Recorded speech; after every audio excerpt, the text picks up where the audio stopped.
আল্লাহু আল্লাহ, তুমি জানলে জালালো, শেষ করা যায় না তোমার গুণগান। তুমি রহিম রহমান। হে আল্লাহ মালিক, তুমি সৃষ্টি করেছো এই জগৎ এবং জগতের যত নারী পুরুষ জীব জন্তু সবই তোমারই সৃষ্টি, এবং তুমি তাদের সুখ দান করছো। শুধু মানুষ নয়, এই যে তুমি পানি দান করছো, এই পানি পাওয়ার ফলে জীব জগৎ শুধু নয়, উদ্ভিদ জগৎ তারাও কিন্তু প্রাণে বেঁচে যায়। তাই তুমি আল্লাহ মালিক, তুমি যদি বৃষ্টি না দাও তাহলে মরুভূমি হয়ে যাবে। শুধু মানুষ নয়, এই বৃক্ষাদি পর্যন্ত জ্বলে পুড়ে ছাই হয়ে যাবে। তাই তুমি সবার মালিক, তোমার নাম আল্লাহ মালিক। তবে এই আল্লাহ মালিকটা বলতে হবে দেহ দিয়ে, আল্লাহু আকবার, আল্লাহ মালিক, এই কথাটা বলতে হবে। কিন্তু এই মালিকটা না বললে কি হবে? হবে কি বলো তো? ওই যে সাদ্দাম হোসেন একজন ভালো লোক, তার কোথাও কোনো গিল্টি নেই। ওটা আমেরিকার চাল, কারণ আমেরিকা দাদাগিরি করবে সারা বিশ্বে, ওর কথা মতো সবাই চলবে। এই সাদ্দাম হোসেন ভাইজান কি করেছিল? একটু ধনী হয়ে গিয়েছিল, সে গায়ে গতরে খেটে বুদ্ধির দ্বারা ধন তৈরি করেছিল, এবং ওইটাই সাদ্দাম, সেটাই আমেরিকার চোখে লাগলো। তাহলে হয়তো একদিন এই আমেরিকা দখল করে নেবে। এই সাদ্দাম হোসেন, তাকে নির্মমভাবে হত্যা করা হলো। ধরিয়ে দিল কারা? তাদেরই জাত ভাই। আচ্ছা ভাই বলো তো, শিয়ার সুন্নি দুটো আলাদা। যেমন হিন্দুদের বলে ব্রাহ্মণ আর মুচি ম্যাথুর, এরা কি আলাদা? তাহলে শিয়ার সুন্নি কি আলাদা? শিয়ারাও আল্লাহ মালিকের নাম করে, 5 ওয়াক্ত নামাজ পড়ে মসজিদে গিয়ে। সুন্নিরাও তো সেই এক জায়গা, সেই চাঁদ আশ্রয় করে মসজিদে গিয়ে নামাজ পড়ে, আল্লাহ মালিকের নাম করে। এটা কেন? এটাই আমাদের ধ্বংসের কারণ। তাই সবাই শিয়াও বলবে, সুন্নি বলবে। যেমন আমাদের সনাতন ধর্মের লোকেরা এখন ব্রাহ্মণ আর চণ্ডাল মুচি মাথুর কিন্তু সব এক হয়ে গেছে। এই যে গৌরাঙ্গ মহাপ্রভু হরিনাম বিলিয়েছে, সবাই আমরা বৈষ্ণব বিষ্ণুর সন্তান, আমাদের মধ্যে কোনো জাতিভেদ থাকতে পারে না। এটাই কিন্তু হয়েছে, যার ফলে আজ মুসলিম কান্ট্রি তোমরা সবাই আমেরিকার বিরুদ্ধে আন্দোলন করো। কারণ এ খতরনাক। একদিন জাপান পরাধীন ছিল, এই অ্যাটম বম আবিষ্কার করে জাপানের জনবহুল এলাকায় এই অ্যাটম বম পরীক্ষা করেছিল। কিন্তু এটা কি ধর্ম? অ্যাটম বমটা পরীক্ষা করবে জনবসতিহীন কোনো মরুভূমির প্রান্তে। কিন্তু এ কী করলো তারা? এদের বিরাট অহংকার, এরা দাদাগিরি করে, দাদাগিরি করব, কিন্তু দাদাগিরিও একদিন বন্ধ করে দেবে সে আমার আল্লাহ মালিক। গত বছর দেখেছ ওদের দাবানলে ধ্বংস হয়ে গেছে, ওরা করোনা ভাইরাসে মহামারীতে ধ্বংস হয়ে গেছে। কিন্তু এরা খ্রিস্টান নয়, এরা যিশুর সন্তান নয়। যিশু এটা বলেনি, সে বাইবেলে বলেছে যে জাত নয় পাত নয়, আমরা গডের বা ঈশ্বরের সন্তান। ওরা গড বলে, বাংলা হলো ঈশ্বর সন্তান। তাই তারা কি বলেছিল? একটা ভগবান যিশুর গল্প শোনাবো তোমাদের। আজ কি শোনাবো? সেই গল্পটা কি? একজন গুড সামারিটানের অধিবাসী, তিনি পথে ভ্রমণ করছেন, একটু দেখলেন একটা ব্যক্তি একজন ব্যক্তি পড়ে আছে একটা খানাতে বা ডোবাতে আহত অবস্থায়, তার কাছে গেলেন, উনি বেঁচে আছেন। তার ঘোড়া থেকে তুলে নিয়ে সারাইখানার গেলেন, সারা রাত ধরে সেবা করলেন এবং সেবা করার পর সেই ইনকিপারের মালিককে বলছে, আই উইল রিপে অ্যাগেন, আমি তোমাকে আবার দেবো, এর পেছনে যা তুমি খরচ করবে, একে সেবা করো, সুস্থ করো, আমি সম্পূর্ণ সুস্থ, ওকে দেখতে চাই, এটাই বলে চলে গেলেন।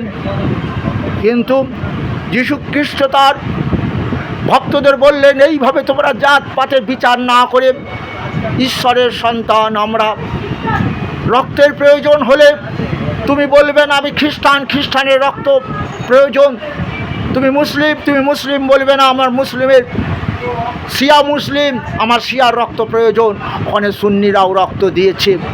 আর তুমি যদি বলো আমি সনাতন ধর্মের লোক, তাহলে আমি সনাতনের রক্ত চাই, এটাও হয় না। তাই সনাতন ধর্মের লোকেরা বুঝে নিয়েছে রক্তের প্রয়োজন হলে আমি ব্রাহ্মণ, হয়তো মুচি ম্যাথরের রক্ত আমার সন্তানকে দিয়েছে ওই মুচি ম্যাথরেরা, তাই আজকে আমরা সবাই এক হয়ে গেছি। কিন্তু আমার দুঃখ, শিয়া সুন্নি লড়াই বন্ধ করো, এক হও, সবাই আল্লাহ মালিকের সন্তান, এটা ভাবো। আজ ঈদ মোবারক, এই যে কথাটা তোমরা জানো হয়তো, যে সনাতন ধর্মের লোকেরা মা কালীর সামনে একটা পাঁঠাকে বলি দেয়, পাঁঠাটা বাচ্চা অবস্থায় কিনে এনে পালন করতে হবে, একটা সন্তানের মতো পালন করতে হবে, সন্তানের প্রতি যে প্রেম জাগরণ হয়। আর এই পাঁঠাটাকে প্রতিদিন পালন করতে করতে সন্তানের মতো এর মতো প্রেম হয় আমাদের, তাই আমাদের সেটাকেই মা কালীর সামনে নিবেদন করা হয়।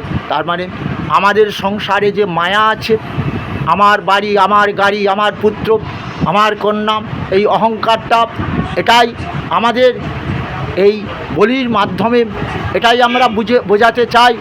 মায়া জগতে আমরা মোহিত হব না, আমার ঈশ্বর অর্থাৎ ভগবান শ্রীকৃষ্ণ ছাড়া সবই মিথ্যা। তাই মুসলিম ভাইয়েরা তারাও আজকে যে পশুটা বলি হবে, সেই পশুটাকে বাজার কিনে আনতে হবে, ছোটো অবস্থায় বাচ্চা অবস্থায় কিনে এনে থেকে পালন করতে হবে, পালন করে সেই পশুটাকে আল্লাহ মালিকের কাছে নিবেদন করতে হবে। কেন? সেই একই মায়া কাটাবার জন্য এই জগতে সব কিছুই আমরা, আমাদের আপনজন সেই আল্লাহ মালিক, তাই মায়ের জগতে মোহিত হব না, আমরাও সেই মায়া মুক্ত হবার জন্য এই আমার যে মায়া দিয়ে পশুটাকে আমি বড় করেছিলাম তাকে আল্লাহ মালিকের কাছে দেওয়া হয়। সনাতন ধর্মের লোকের ওই পাঁঠাটাকে, তার মাংসটাকে কি করে, রন্ধন করে ভক্তদের সেবা দিয়ে দেয়। মুসলমান ভাইয়েরাও সেই তার প্রিয় পশুটাকে বলি দিয়ে সবাইকে প্রসাদ স্বরূপ, প্রসাদ বলবো না, তারা হয়তো মুসলিমেরা প্রসাদ বলে না, সেই এটাকে হয়তো আমি দেখেছি গরিব দুঃখীদের মধ্যে সেই পশুর মাংসটাকে বিতরণ করা হয়, শুনতে পেয়েছ। আর খ্রিস্টানদের মধ্যেও তাদেরও এটাই আসে।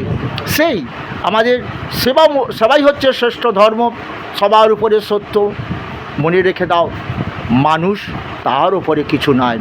তাই আমরা এটাই মনে রাখবো যে আমরা সব থেকে আমাদের জ্ঞানের কথা হলো, আজকে মহাপ্রভু আমাদের একটা কথা বলেছিল, কাজী সাহেবকে কাজী নামমাত্র ভেদ করে হিন্দু ও যবনে, পরমার্থে এক কহে কোরআনে পুরাণে। তোমরা মায়াপুরে আসবে, কাজীর সমাধি দেখবে, যে কাজীর সমাধির ওপর গৌরাঙ্গ মহাপ্রভু একটা চাঁপা গাছ বসিয়ে দিয়েছিল। আজ কাজী বলেছিল, প্রভু আমি বন্ধ করেছি হরিনাম সত্য। কেন জানো?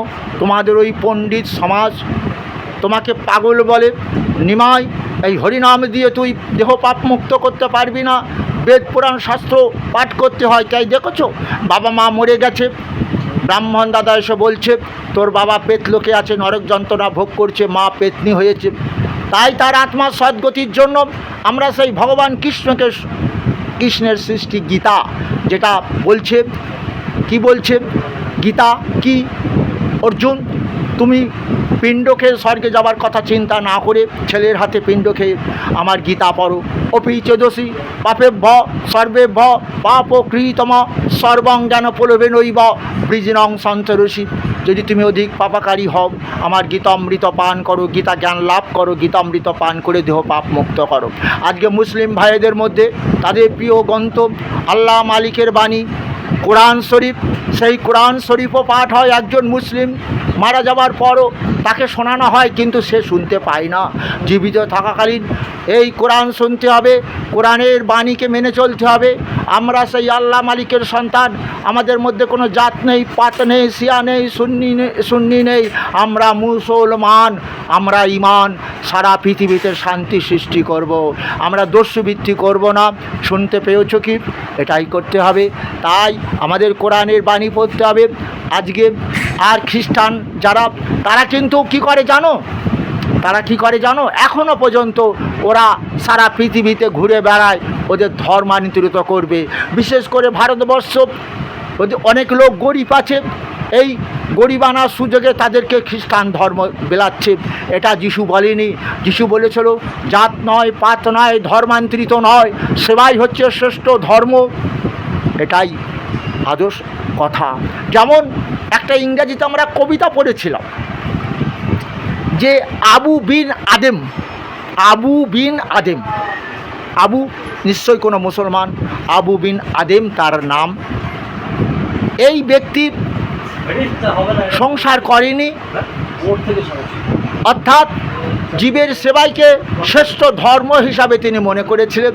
যেমন হযরত মহাসিন বলে একজনের একটা কাহিনী পড়েছি আমরা, যে তিনি বিবাহ করেনি, একটি ঘরে থাকতেন, ঘরটা খুলেই রাখতে, রাতে ঘুমাতেন। তো অনেক তার ইউটেন্সিলস মানে বাসনপত্র ছিল। একজন কি হলো জানো? চোর এসেছে, দরজা খোলা, চোর মনে করেছে উনি মনে হয় দরজা দিতে ভুলে গেছেন, ঢুকে পড়েছেন। ঢুকে চৌকির তলায় দেখলেন অনেক ইউটেন্সিলস মানে কি বাসনপত্র আছে, কাঁসার, পিতলের, সেগুলো বস্তায় ভরেছেন, তুলতে পারছেন না।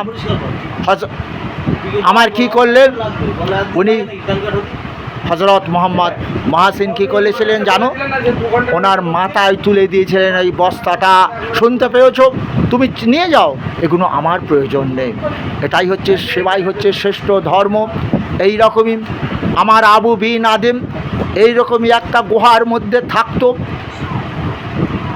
one night he saw his room is full moon। আজকে সেই পূর্ণিমা, চাঁদের আলোয় ভরে গেছে গুহাটা, সেটাই রুম। রুম মানে ঘর, তোমরা জানো আগেকার সাধু সন্ত অনেকেরা গুহার মধ্যে তারা থাকতো। আচ্ছা, এরপরে কি হলো? He saw an angel something writing in his book.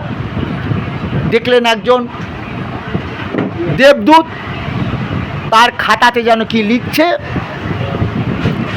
Abu আকস্ট্রিম what right দাও, আপনি কি লিখছেন আপনার ওই খাতাতে? আবু বিন আদেম বললেন, হ্যাঁ, ওই অ্যাঞ্জেল বা দেবদূত বললেন, I am writing the name those who love god. Those who loves god, যারা ভগবানকে ভালোবাসে। গড মনে এখানে ঈশ্বর। মুসলমান ভাইরা বলে আল্লাহ মালিক, হিন্দু বলে ভগবান, যাই হোক, ইংরেজ খ্রিস্টানরা বলে গড। তা ঠাকুর রামকৃষ্ণ বললেন যত মত তত পথ, একজন আছে তার কাছে যাবার পথগুলো শুধু আলাদা। মুসলমান আল্লাহ মালিকের 5 ওয়াক্ত নাম করে দেহ পবিত্র করে তার কাছে যায়, যেমন পড়লে নামাজ খোদা পাবে। যারা আল্লাহ মালিকের 5 ওয়াক্ত নাম করে দেহ পবিত্র হয়ে যায়, ওই দেহের মৃত্যু পাওয়ার আত্মা কোথায় যায়? বেহেশত। আর এই দেহ দিয়ে যারা পাপ কর্ম করে, আল্লাহ মালিকের শরণাপন্ন হয় না, তাদের দেহের মৃত্যুর পর আত্মা দোজকে থাকে, নরকে থাকে। নরকে থাকে শুধু নয়, কখনো কখনো তাদের হয়তো আল্লাহ মালিক এই পৃথিবীর বুকে আনে। কেউ খঞ্জ, কেউ অন্ধ, কেউ বোবা, কেউ থ্যালাসেমিয়া, কেউ লিউকেমিয়া নিয়ে জন্মেছে। আমাদের কষ্ট হয় বাচ্চাটা কি পাপ করেছে। এটাই যেমন আমাদের গীতাতেও লেখা আছে, অর্জুন তুমি ছেলের হাতে পিণ্ড খেয়ে স্বর্গে যেতে পারো না অর্জুন। সেই না দত্তে কস্যচিৎ পাপং ন চৈব সুকৃতিং বিভু অজ্ঞানের আবৃতাং জ্ঞানং তনমুহ্যন্তি যন্তব। পরম ঈশ্বর কাহারও পাপ গ্রহণ করবে না, পূর্ণ কর্ম ক্ষয় করবে না। অজ্ঞান থেকে আশ্রয় করে যে পাপ করে, পাপের ফল তাকে ভোগ করতে হয়। তুমি যুদ্ধ করতে চাইছো না, দুর্যোধনাদিকে বধ করতে চাইছো না। ওই দুর্যোধন তোমাদের বারানাবাতে লাক্সা গৃহ তৈরি করে পুড়িয়ে মেরে ওরা ভোগ করবে 100 ভাই মিলে ভারতবর্ষ ধন দৌলত। এটা তো ধর্ম নয়। আমি ধর্ম রাজ্য প্রতিষ্ঠা করবার জন্য মহাপ্রলয় করব, কুরুবংশ ধ্বংস করবে। ওই দুর্যোধনাদির সঙ্গে যারা যোগদান করেছে, যে অন্যায় যে করে, অন্যায় যে সহে, তব ঘৃণা যেন তারে তৃণ সমদয়ে। যে অন্যায় করছে, পাপ করছে, অন্যায়কারীকে যারা প্রশ্রয় দিচ্ছে তারাও তো পাপ করছে, আরও বেশি পাপ করছে। তাহলে সেদিনকে মহাপ্রলয় করে ধর্ম রাজ্য প্রতিষ্ঠা করেছিল। তখন এটাই তো সেই পরম ঈশ্বরের জ্ঞান মানে কি? সৎ পথে চলা, সৎকর্ম করা। তাই আমার প্রাক্তন রাষ্ট্রপতি এপিজে আব্দুল কালাম সাহেব বলেছিলেন যে গীতা একটি গ্রন্থ, হিন্দুদের কাছে নয়, সারা সমস্ত ধর্ম অবলম্বীদের কাছে আদর্শ দেহ তৈরি করার একটি শ্রেষ্ঠ গ্রন্থ। শুনতে পেয়েছ? তাহলে কি ধর্মটা কি জানো? আত্মৌপমেন সর্বত্র সমং পরশতি জহ অর্জুন সুখং বা যোদি দুঃখং সযোগী পরমমত। তোমরা জাত নয়, পাত নয়, কে মুসলমান, কে হিন্দু, কে খ্রিস্টান, তারা সবাই ঈশ্বরের সন্তান। হিন্দু বলছে ঈশ্বরের সন্তান, মুসলমান বলছে আল্লাহ মালিকের সন্তান, এবং খ্রিস্টানরা বলছে গডের সন্তান, ঈশ্বরের সন্তান। যিশু বলেছিলেন আমি ঈশ্বরের দূত, আর আল্লাহ মালিক স্বয়ং সৃষ্টিকর্তা পালনকর্তা। আমাদের কৃষ্ণ তিনিও সৃষ্টিকর্তা পালনকর্তা। ওই যে বললেন মৃত্যু সর্বহরস্ব অহম উদ্ভবস্ব ভবিষ্যতম। আমি কৃষ্ণজীবের মৃত্যু দিয়ে থাকি, ভবিষ্যতে আত্মা দিয়ে নূতন করে দেহ তৈরি করি, আমি কৃষ্ণ। তাহলে এসো সেই আবু বিন আদেমের কাছে আবার যাই। তাহলে আবু বিন আদেম কি দেখলো? আবু বিন একটু ভিডিওটা কম কর তোরটা। তাহলে কি দেখলো আবু বিন আদেম? Next night angel came. Abu saw his name top most of the list. Abu দেখলেন তার নাম দেবদূতের খাতায় প্রথম আছে। তাহলে মানে কি হলো? আবু যে বলেছিল আমি ভগবানকে ভালোবাসি না, বাট আই লাভ মাই নেবারাস, আমি আমার প্রতিবেশীদের ভালোবাসি। প্রতিবেশী সেখানে মুসলমান থাকতে পারে, খ্রিস্টান থাকতে পারে, আবার সনাতন ধর্মের লাভ থাকতে পারে, তাই না? আমাদের পাড়ায় শুধু কি আমরা হিন্দু থাকি? মুসলমান ভাইও আছে, তারই মধ্যে কিছু খ্রিস্টানও থাকতে পারে।